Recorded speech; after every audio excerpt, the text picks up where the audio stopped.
보통 뭐 20% 30% 이상은 올려줘야 그 정도 이상의 연봉 상승을 좀 기대할 수 있는 방법이에요.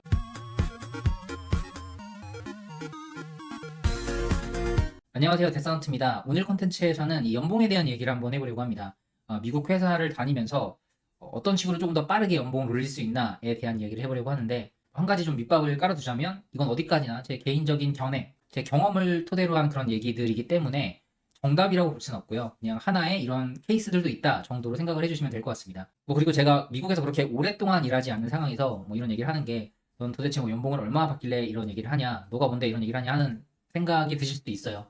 실제로 제가 뭐 그렇게 엄청나게 많은 연봉을 받는 건 아니에요. 여기에서 뭐 40만 불, 50만 불 받는 분들도 계시겠지만 그 정도는 아니고, 그래도 뭐 제가 나름 만족하는 수준의 연봉을 받고 있고, 처음 들어왔을 때, 그러니까 처음 미국 회사를 다니기 시작했을 때는 그렇게 좀 만족할 수준은 아니었거든요. 그래서 나름 5년이라는 그렇게 길지 않은 시간 내에서 좀 남들보다는 일반적인 수준보다 좀 빠르게 연봉을 높인 케이스라 뭐 그런 것들을 한번 좀 얘기를 풀어보려고 합니다. 여러분들이 유튜브에서 뭐 미국 회사에서의 연봉 협상, 연봉 인상 이런 걸 검색을 해보시면 뭐 이런 얘기들이 많이 나올 거예요. 이 연봉을 높이기 위해서 다짜고짜 연봉을 올려달라고 하지 말고 매니저랑 미팅을 잡은 뒤에 뭐 내가 뭘 더 했으면 좋겠냐, 뭐 목표에 대한 그런 협의를 하고 목표를 제시를 하고 그걸 달성한 뒤에 그 뒤에 그걸 이제 리포트하면서 연봉에 대한 얘기를 같이 하면 좋은 연봉을 받을 수 있다, 뭐 이런 얘기를 하는데, 일단 되게 맞는 말이고 저도 뭐 이런 부분을 시도해보지 않은 건 아니었어요. 그런데 이 데이터 관련 직군이 이런 부분에서 조금 애매한 감이 있어요. 뭐 세일즈 같은 경우는 뭐 얼만큼 매출을 더 올리겠다, 뭐 어느 지역에 몇 개의 새로운 스토어를 뭐 오픈하겠다, 이런 식으로 정말 가시적으로 평가될 수 있는 그런 목표 제시가 가능할 텐데, 데이터 관련된 직군은 이게 그렇게 되게 명확하지 않은 편이거든요. 그래서 저도 이 매니저하고 어떤 걸 했으면 좋겠냐라는 얘기를 했을 때 해봤어요. 얘기를 해봤는데 뭐 그런 식으로 좀 명확한 답이 아니었기 때문에 이게 항상 들어맞진 않는구나 하는 생각을 하게 됐습니다. 그래서 이제 뭐 어떤 식으로 얼마만큼의 연봉을 올릴 수 있는지 조금 다각도로 한번 살펴보는 시간을 가지려고 합니다. 자, 첫 번째는 이 시작점을 잘 잡는 것도 굉장히 중요하겠죠. 여기서 첫 회사 들어갈 때는 뭐 여러분의 첫 커리어를 말하는 건 아니고요. 미국 회사에 첫 회사 들어갈 때 저처럼 한국에서 경력을 가진 상태에서 미국을 오시는 분들도 계실 테니까 그런 경우에서는 미국의 첫 회사라고 생각해 주시면 될 것 같아요. 왜냐면 이 한국에서의 연봉을 베이스로 해서 그거보다 얼마 조금 더 받는 정도로 미국 회사에 오면은 사실상 실질적으로 손해잖아요. 물가가 다르기 때문에. 그래서 완전히 그냥 첫 회사라고 생각하시고 임해 주시면 될 것 같고, 이때 처음 이 연봉이 굉장히 중요할 수도 있지만 중요하지 않을 수도 있습니다. 중요한 이유는 미국 회사라고 해서 이 해마다 뛰는 연봉이 그렇게 막 되게 다이나믹하게 달라지진 않아요. 구글링 해보면 평균적으로 해마다 임금 상승되는 그 비율이 뭐 3% 남짓, 2에서 5% 사이 정도로 많이 얘기를 하고 있더라고요. 그래서 그렇게 막 해마다 큰 연봉 상승이 막 매번 있는 건 아니니까 처음 시작할 때 이 연봉을 잘 잡는 게 어떤 특별한 이벤트가 없다면 그걸 기반으로 조금씩 올라갈 거라고 고려를 하셔야 하니 중요할 것이고, 중요하지 않다는 입장은 그냥 그렇게 가만히 있지 않을 수도 있죠. 어떤 이벤트를 발생시켜서 뭔가 좀 더 높은 연봉을 받으실 수도 있습니다. 그 얘기는 이제 제가 좀 이따 차근차근 할 거예요. 자, 이 첫 회사 들어갈 때니까 여러분이 구직하는 입장에서의 그런 상황들도 조금 얘기를 할 건데요. 이 어플리케이션 내다 보면 희망 연봉을 적는 칸이 있는 경우가 굉장히 많아요. 아니면 이 인터뷰할 때, 인터뷰 초반에 얼마만큼의 연봉을 희망하냐 묻는 경우가 굉장히 많은데, 여기에 얼마를 쓰는 게 적당하냐라고 물어보시는, 궁금해하시는 분들이 많더라고요. 뭐 너무 많이 썼다가 이 터무니없는 금액이라고 생각해서 그냥 리젝트 당하는 거 아닌가 걱정하실 수도 있고, 또 너무 적게 썼다가 나중에 내가 너무 적게 썼나 하고 후회할 수도 있고, 뭐 이런 걱정들이 드실 텐데, 일단 기본적으로는 뭐 무난하게 쓰는 게 제일 좋죠. 구글에서 뭐 여러분에 해당하는 어떤 포지션, 해당 직급 그 평균을 기점으로 뭐 플러스 마이너스 조금 개인 상황에 따라 고민을 해보셔야 될 거고, 우선 조금 많이 쓰는 건 저는 개인적으로 그렇게 문제가 된다고 생각하진 않아요. 이 회사에서 사람을 뽑을 때 이 포지션에 얼마만큼의 샐러리를 줄지 대충 레인지를 잡아놓고 시작을 하거든요. 그거보다 뭐 조금 넘어가는 정도면은 이 인터뷰하는 상황에서 우리가 줄 수 있는 연봉은 여기까지인데 괜찮냐라고 사전에 협의가 될 것이고, 뭐 터무니없는 연봉이면은 뭐 그냥 인터뷰 안 볼 수도 있기는 하죠. 근데 그 정도만 아니면은 조금 높게, 어느 정도 높게 부르는 건 괜찮을 것 같고, 낮게 부를 경우는 여러분이 정말 오퍼를 받았을 때 그 금액을 받고 일을 하겠다라는 좀 각오가 되어 있는 금액이어야 돼요. 그걸 나중에 좀 기업비가 어려울 수도 있기 때문에 그 정도 선에서 좀 판단을 하시면 될 것 같습니다. 그리고 여러분의 이 상황에 따라서, 특히나 저처럼 이 외국에서 와가지고 OPT도 하고 H1B 스폰도 받아야 되는 입장이면은 그 부분에 대해서 조금 더 고민이 될 거예요. 공식적으로는 뭐 H1B 그린카드 스폰서십이 필요하다고 해서 연봉을 조금 더 낮게 준다라는 건 없어요. 그 어떤 회사에서도 그런 식으로 하진 않는데, 현실적으로 보면 그런 자리가 그런 포지션이 되게 적고 경쟁은 치열하기 때문에 조금 더 저렴한 비용으로 괜찮은 인재를 뽑을 확률이 높은 것도 사실이거든요. 그래서 현실적으로 좀 그런 부분까지 고려해서 약간 뭐 낮춰야 되나 하는 그런 고민도 할 필요는 있습니다. 저도 또 그랬던 부분이 있는데 요거는 제가 조금 이따 또 말씀을 드릴게요. 자, 만약에 여러분이 여기저기 지원을 했고 결국 오퍼를 받았다. 근데 그 오퍼에 들어있는 금액이 조금 마음에 들지 않을 때 협의를 할 수 있는가에 대한 부분을 말씀드리자면 기본적으로는 이게 쉽지는 않아요. 근데 좀 가능한 경우가 여러 군데에서 오퍼를 받았을 때, 뭐 두 개 이상의 회사에서 동시에 오퍼를 받았다면 양쪽에다 물어볼 수 있죠. 내가 다른 쪽에도 오퍼를 받았는데 연봉을 조금 더 올릴 수 있냐라고 물어볼 수 있어요. 그러니까 뭔가 폐가 있어야 그런 협의를 할 수 있는 거죠. 여러분이 오퍼를 하나밖에 안 받은 상황이라면 조금 어려울 수도 있어요. 이 오퍼레터가 올 때 얼마의 연봉으로 고용을 하겠다라는 금액이 같이 포함이 되거든요. 대체로 여러분이 희망 연봉으로 말씀하셨던 금액과 비슷한 수준에서 올 거고 너무 높게 뭐 불렀었다면 그 인터뷰 과정에서 협의가 되었던 그런 금액으로 올 텐데 아까 말씀드렸던 것처럼 너무 낮게 불렀을 때가 이제 좀 고민이 되는 거겠죠. 내가 너무 낮게 부르진 않았나 하는 생각에 아쉬운 마음에 조금 더 높일 수는 없나 물어보고 싶을 수 있죠. 일반적으로 이거는 잘 안 받아들여질 거고요. 쉽지는 않은데 저를 포함한 이 한국인들의 특성상 이런 말을 꺼내기가 되게 조심스럽잖아요. 근데 그럼에도 불구하고 저는 일단 얘기는 한번 해봐도 괜찮다라고 생각합니다. 저는 이제 얘기를 했던 입장이었거든요. 당시에 저도 굉장히 낮은 금액으로 희망 연봉을 얘기를 했어요. 그러니까 구직 기간 동안 점차 그 희망 연봉을 부르는 그 액수가 좀 낮아진 거죠. 이 OPT로 일을 하시는 경우에는 구직할 수 있는 기간이 3개월 딱 정해져 있고 그 안에 구하지 못하면 미국을 떠나야 되는 상황인 거예요. 그리고 두 번째로 딱 마침 그 기간이 이제 미국에 막 코로나가 넘어오던 시즌이었어요. 제가 이 회사하고 인터뷰를 했을 때도 정말 길거리에 사람이 하나도 없어서 이 회사 오피스 딱 가는데 정말 그 좀비 영화 배경처럼 뭐 맨하튼 길거리에 사람이 정말 거의 보이지 않는 그런 상황이었었기 때문에 제가 많이 쫄렸었죠. 그래서 대충 그 시점부터는 마음속에 어떤 마지노선 금액 정말 최소한의 그래 이 정도는 그래도 받아야지 뭐 되지 않겠나 하는 수준으로 얘기를 했었습니다. 오퍼레터도 그 금액으로 받았고요. 근데 그러고 나니까 이제 좀 아쉬운 거예요. 그리고 제가 그 당시에 다른 곳에서 오퍼를 받은 게 없어서 협의의 여지가 사실 그렇게 많지는 않았는데 그래도 어렵게 얘기를 꺼냈더니 조금 고민을 해서 올려주더라고요.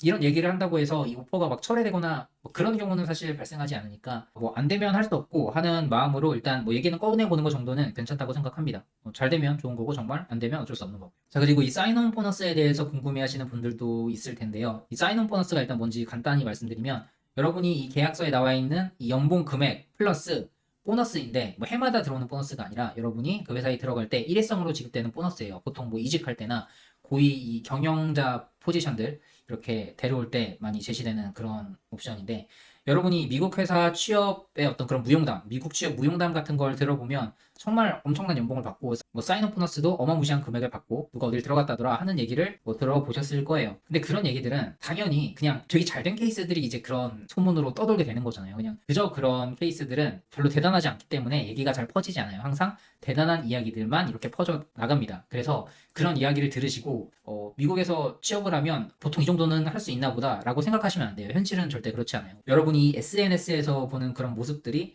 어떤 진짜 평균이 아닌 그거보다 좀 더 나은 모습인 것과 마찬가지로 들리는 그런 소문들은 진짜 보통의 이야기는 아니에요. 이 사인온 보너스 같은 경우는 일단 엔트리 레벨 같은 경우는 사실 그렇게 기대하기는 어렵습니다. 상황마다 좀 천차만별이긴 해요. 이게 뭐 어떤 필드의 비즈니스냐에 따라 다를 수도 있고 지역에 따라 다를 수도 있어요. 진짜 사람들이 선호하지 않는 그런 지역일 경우에는 어떻게든 좀 끌어오기 위해서 사인업 보너스를 엔트리 레벨에도 제시할 수도 있고요. 근데 일반적으로 이 엔트리 레벨한테 사인업 보너스를 주는 경우는 그렇게 흔치 않으니까 뭐한 10%, 20% 남짓 될까 말까 한 수준이니까 이게 너무 당연한 거다라고 생각하고 기대하시면 안 됩니다. 자, 그리고 이제 어떤 회사에 들어가서 일을 하시다 보면 해마다 연봉 상승이 조금씩 있겠죠. 아까 말씀드린 것처럼 평균적으로 뭐 2%에서 5% 남짓, 많으면 10% 이렇게 오를 텐데 연봉 인상이 있는 시즌에 맞춰서 이게 또 퍼포먼스 리뷰를 할 거예요. 모든 직원들이 동일한 비율로 똑같이 오르지는 않고요. 이 퍼포먼스 리뷰를 통해서 조금 더 기여를 많이 한 사람들이 조금 더 오르고 조금 부족하면 상대적으로 덜 오르고 할 수 있겠죠. 그리고 회사 사정에 따라서 올해는 회사 사정이 조금 안 좋았으면 작년보다는 뭐 동일한 성과를 냈어도 조금 덜 오를 수도 있고 해요. 여기서 제가 강조드리고 싶은 거는 퍼포먼스 리뷰를 미리미리 준비하는 게 중요하다라고 말씀을 드리고 싶습니다. 여러분들이 어떤 프로젝트를 하고 나서 그때그때 좀 정리하는 습관을 들이시면 나중에 이 퍼포먼스 리뷰를 준비하기가 굉장히 수월하거든요. 이 1년이 다 지나고 나서 옛날에 내가 했던 것들을 막 기억 속에서 끄집어내가지고 정리를 하려고 하면 아무래도 한계가 있고 제대로 추적 관리가 안 되는 부분도 있을 거예요. 아무리 이 컴퓨터나 이메일에 어떤 기록이 남아있다고 한들 그걸 굉장히 풍성하게 꾸려나가는 데는 한계가 있기 때문에 가능하다면 조금 시간을 할애를 해서 이 프로젝트가 하나 끝날 때마다 좀 정리를 하는 습관을 들이시는 게 좋습니다. 특히나 이 데이터 사이언스 쪽 프로젝트 같은 경우는 이 프로젝트가 끝나고 나서도 여러분이 만들어낸 것들이 어떻게 활용되고 있는지 좀 추적 관리를 하실 필요가 있습니다. 예를 들어 뭐 마케팅 팀이랑 같이 협업을 해서 여러분이 마케팅에 기여할 수 있는 어떤 모델을 구축을 했다고 할게요. 뭐 디플로이까지 해서 마케팅 팀이 그 모델을 활용하는데 오케이 너네 이거 이제 잘 활용해가지고 마케팅 잘 해 하고 끝날 게 아니라 그 팀에서 이걸 정말 어떻게 활용을 하고 있고 이걸 활용함으로 인해서 성과가 좀 얼마나 나아졌는지 이런 것들을 좀 추적해가지고 기록을 해놓으면 나중에 퍼포먼스 리뷰를 할 때 훨씬 더 어필을 하기가 좋겠죠. 여러분들도 이 점을 꼭 명심하시면 좋겠고 여기에다가 하나만 덧붙이자면 애초에 프로젝트를 선정할 때 이 부분까지 좀 미리 고려를 하시는 게 좋아요. 이 프로젝트가 결정되는 케이스는 좀 다양하죠. 위에서 시킬 때도 있고 내가 자발적으로 발굴해서 할 때도 있고 어떤 부서에서 요청이 들어가지고 할 수도 있어요. 그런데 가끔 보다 보면 이 시작하기도 전에 딱 봤을 때 이걸 해가지고 이걸 뭐 쓸모가 있나 뭐 인사이트는 뭐 어느 정도 있을 것 같은데 실제로 비즈니스에 활용될 여지가 있나 하는 의구심이 들 수 있습니다. 이런 경우에는 그 실무자하고 정말 잘 얘기를 하셔서 이게 어떻게 활용될 수 있는지 확실히 좀 답을 구하신 뒤에 진행을 하시거나 아무리 봐도 영 이거는 내가 엄청 노력을 들여서 잘 마친다고 한들 비즈니스에 기여하는 바가 전혀 없을 것 같다라고 하면 이렇게 애둘러서 잘 좀 덮어둘 필요가 있어요. 이 요청 들어오는 프로젝트 다 받아주다 보면 정말 다 해놓고 그래 고마워 끝하고 전혀 활용되지 않는 그런 케이스들도 몇 번 있었거든요.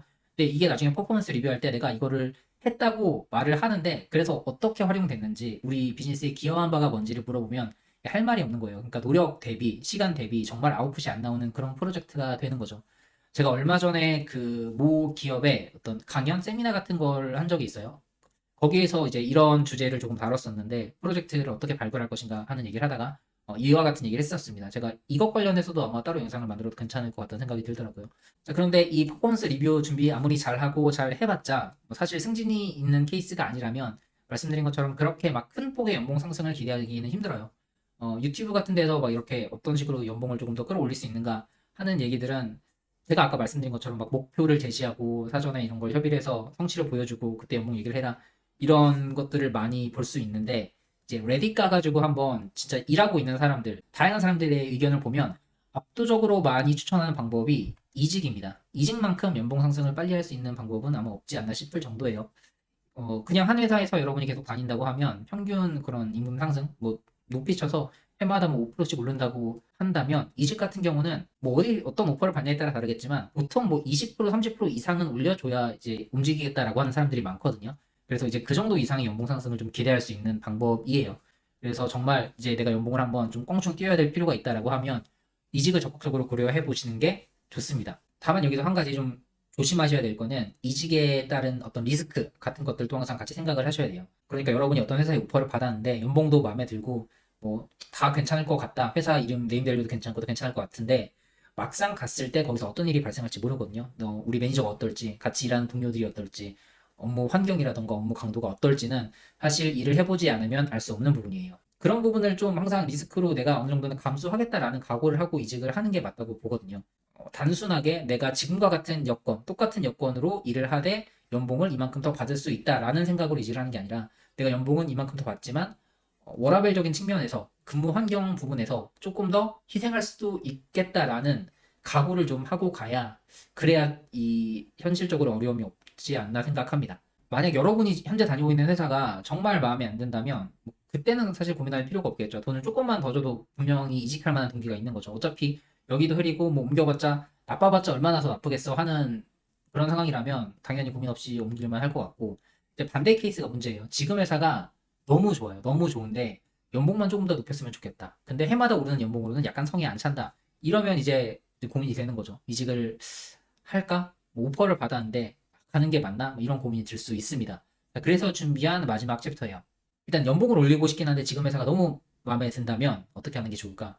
자, 여기에서는 이 카운터 오퍼를 한번 고민을 해볼 수가 있습니다. 카운터 오퍼는 뭐냐면 여러분이 이제 이직을 하겠다는 마음으로 다른 데에 지원을 했고 그 회사로부터 오퍼를 받았어요. 우리가 뭐 연봉을 30% 올려줄 테니까 일로 와라. 근데 이런 상황에서 되게 많은 사람들이 어떻게 하냐면 오퍼 레터를 딱 받으면 이 사인을 하기 전까지는 끝난 게 아니거든요. 그 중간에 오퍼가 철회될 수 있기도 하기 때문에 이 모든 것을 완전히 정리를 해놓고 사인까지 하고 나서 이제 확정이 되면 현재 다니고 있는 회사에다가 얘기를 합니다. 내가 이렇게 오퍼를 받아가지고 어디로 가게 됐다. 그래서 뭐 언제까지만 일을 할 수 있을 것 같다라고 얘기를 하는데, 제가 여기서 하나 좀 제시하고 싶은 방법은 오퍼레터를 받고 나서 사인을 하기 전에 한번 얘기를 해보세요. 내가 어디에서 오퍼를 받았고 연봉을 얼마나 주기로 했다.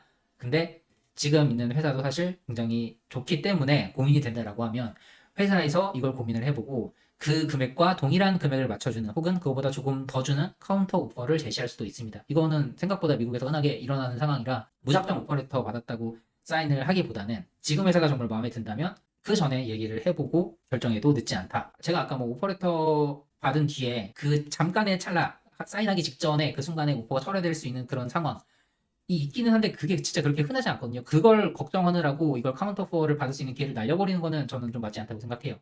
저 같은 경우는 이 5년 동안 이직을 한 번도 안 했어요. 이직을 한 번도 안 했으나 생각보다는 만족 못하는 금액에서 시작해서 지금은 그래도 좀 나름 만족하는 수준의 연봉까지 올라왔었던 게 이 카운터 오퍼들을 몇 번 활용을 했기 때문입니다. 이직을 고민을 하고 오퍼를 받고 나서 갈까 말까 고민을 하면 회사에서 항상 붙잡았어요. 그 정도의 금액 혹은 그 이상의 금액을 제시를 하면서 붙잡아서 아직도 지금 회사에 남아있고, 사실 개인적으로 지금 다니는 회사가 굉장히 좋거든요. 이 미국에서 일하시는 분들이랑 이 미국 애들이랑 얘기를 하다 보면은, 특히나 이 IT 업종 친구들이랑 얘기를 하다 보면 조금 알려지지 않은 그런 어떤 꿀 빠는 직장 느낌이 있어요. 이 워라밸도 되게 좋고 사람들도 좋고, 정말 저 일하면서 사람 때문에 스트레스를 받아본 적이 없을 정도로 좀 편안한 직장이라서 연봉만 맞으면 난 여기가 너무 좋다라고 생각을 하는 편이거든요. 근데 항상 그런 이직 고민이 들 때마다, 돈 때문에 이직 고민을 했던 거죠, 저도. 그때마다 회사가 잡아줬기 때문에 지금 그래도 나름 만족하는 금액을 받으면서 이 회사에 아직 남아 있습니다. 그런데 이 카운터 오퍼를 받기 위해서 이직할 마음이 없는데도 일단 여기저기 찔러 볼 필요가 있냐, 뭐 그래야 되냐라고 이렇게 접근한다면, 저는 그건 조금 조심할 필요가 있다고 생각해요. 일단 뭐이 도의적인 관점에서도 좀 그런 게, 내 연봉을 올리고자 다른 회사를 좀 이용하는 것도 그렇게 바람직하진 않아요. 그 하이어링하는 회사 입장에서는 매번 인터뷰할 때마다 상당한 비용과 시간을 들여서 사람을 선별해가지고 오퍼를 주는 건데, 어떤 사람이 단순히 내 연봉을 올리기 위해서 그냥 카운터 오퍼로 용으로 활용하기 위해서 여기저기 인터뷰를 보고 다니는 것은 사실 바람직하진 않다고 생각하고요. 그리고 현실적으로는 뭐가 문제냐면, 만약에 그렇게 해서 카운터 오퍼가 들어오지 않았을 경우에 오케이 그러면 우리가 널 도와줄게, 거기서 뭐 건승을 지원한다, 이렇게 하면 가야 되잖아요. 근데 정말 심각한 고민 없이 정말 돈만 보고 그 카운터 오퍼를 활용하기 위해서 오퍼레이터를 수집한 사람이었다. 근데 막상 저기에서 내가 일하려고 하니까 별론데? 라고 하면 상당히 좀 난감한 상황이 되겠죠. 그래서 이런 거는, 제가 카운터 오퍼를 활용하라는 게 카운터 오퍼를 받아내기 위해서 여기저기 이직 자리를 찔러보라는 게 아니라, 이 전 챕터에서 말한 이직을 고민하는 단계까지는 똑같아요. 정말 이직할 마음으로 준비를 하고, 아, 여기라면 그래도 일을 해볼 만하겠다, 나랑 좀 핏이 맞을 것 같다 라고 하는 곳들에 지원을 하고, 정말 이제 오퍼레터를 받기 직전까지도 내가 이 회사에 정말 갈 거다라는 마음으로 하시고요. 오퍼 레터를 받으신 뒤에 이제 그 다음에 현재 회사랑 조금 저울질을 해보라는 거죠. 지금 회사에서 카운터 오퍼만 해주면 지금 회사가 조금 더 나을 것 같다 싶으면 거기 있는 거고, 아니면 정말 옮기면 되는 거죠. 그리고 행여나 카운터 오퍼 얘기가 안 나와서 그냥 보내준다고 하면, 그럼 그때는 각오했던 대로 가면 되는 거예요. 이거를 너무 그냥 어떤 수단으로만 이용하려고 한다면 바람직하지도 않을 뿐더러 부작용도 있을 수 있으니까, 뭐 그렇게는 생각을 안 하셨으면 좋겠고, 항상 이직을 진짜 하겠다는 마음으로 임하시는 게 좋습니다. 저도 실제로 마지막 순간까지 되게 머리 싸매고 고민을 했었거든요. 양쪽 다 뭐 다 다른 이런 장단점이 있었는데, 워라밸적인 측면 때문에 제가 이제 마지막에 그냥 현재 회사로 머물렀어요. 약간 어떤 워라밸을 좀 버리고 리스크를 감내하면서 야망을 쫓을 것인가, 아니면 조금 더 편하게 이상을 좀 포기하고 지금 자리에 있을 것인가 하는 선택의 기로에서, 아마 10년 전이었으면은 갔을 것 같아요. 근데 지금은 그런 게 조금 확실히 줄어들긴 한 것 같습니다. 워라밸이 확실히 즐기다 보니까 중요하다는 걸 알았고, 그런 부분 때문에 또 저는 이제 고민을 하고 있죠. 제가 지금의 연봉을 처음 받았을 때는 굉장히